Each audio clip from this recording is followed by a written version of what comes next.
લોકસભા ચૂંટણીને લઈને રાજકારણ ગરમાયું છે ત્યારે લોકસભા ચૂંટણી લડવાને લઈને ગુજરાત પ્રણયના પ્રમુખ પરેશ ગજેરાનું નામ ચર્ચામાં આવ્યું છે, જેને લઈને રાજકોટમાં કાલાવડ રોડ, કિશનપરા, કોટેચા ચોક સહિતના વિસ્તારોમાં પરેશ ગજેરાને આવકારતા બેનર્સ લગાવાયા. પાટીદાર સમાજ, હિન્દુ રામ સેના અને અખિલ ભારતીય હિન્દુ યુવા મોરચા દ્વારા રાજકોટના વિવિધ વિસ્તારોમાં 50 જેટલા બેનર લગાવાયા.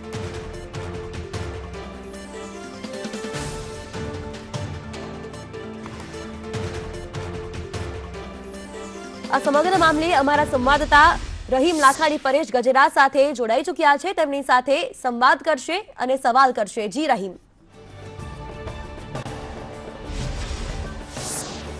જી ચોક્કસપણે જીલ, જે રીતના વાત કરવામાં આવે તો અગાઉ પણ પરેશ ગજેરાને ટિકિટ માટે થઈ અને બેનરો લાગ્યા હતા, ત્યારે વધુ એકવાર છે 50 જેટલા બેનરો જે રાજકોટના અલગ અલગ વિસ્તારોમાં લાગ્યા છે. જે રીતના વાત કરીએ પાટીદાર સમાજની સાથે અન્ય સમાજ દ્વારા પણ આ બેનરો લગાવવામાં છે. આપણી સાથે પરેશ ગજેરા પણ વાત કરવા જોડે છે, તેમની સાથે વાત કરીશું. પરેશભાઈ, જે રીતના બેનરો લાગ્યા છે, 50 થી વધુ જેટલા બેનરો છે, આ વખતે ખાલી પાટીદાર નહીં પણ અન્ય સંસ્થાઓ દ્વારા પણ બેનરો લગાવવામાં આવ્યા છે, શું કહેશો?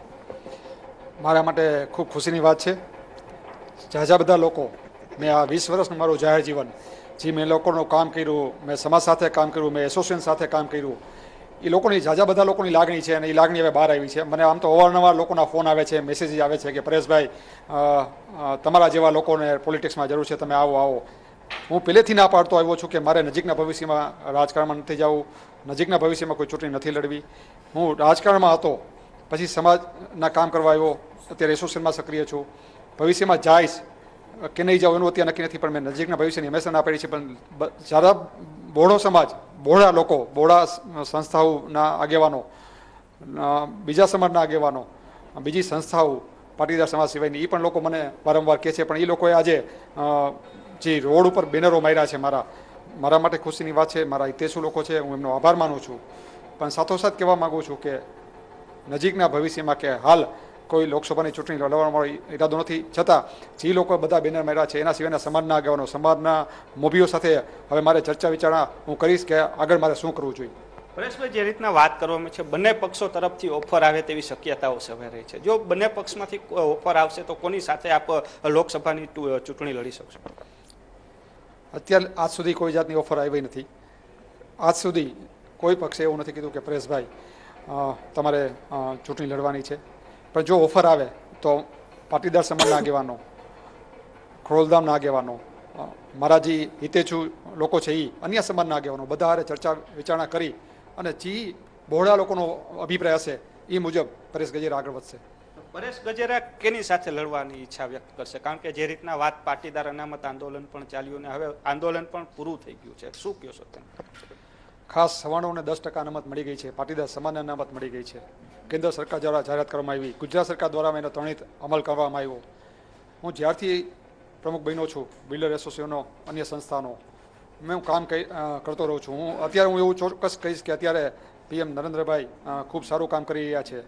આજે દેશની સીમાઓની વાત હોય, બીજી ત્રીજી વાત હોય, તો મોદી સાહેબ ખૂબ સારું કામ કરી રહ્યા છે. તો કહી શકાય કે ભાજપ સાથે જો આવે તો ભાજપની સાથે ચૂંટણી લડવાની શક્યતા આજ દી સુધી એવું કાંઈ પણ નથી. જો આવશે, લોકો કહેશે, મિત્રો કહેશે, ટ્રસ્ટીઓ કહેશે તો ચોક્કસ આગળ વધશું.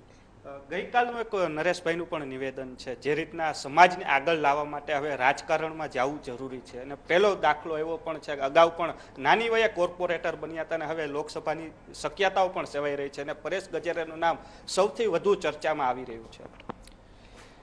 નરેશભાઈ ગઈકાલે ખૂબ સારું નિવેદન કર્યું, હું એની સાથે સહમત છું કે સારા લોકો, સમાજ ભાવનાવાળા લોકો, કાંઈક દેવાની ભાવના સાથે કામ કરવાવાળા લોકોને રાજકારણમાં આવવું જોઈએ.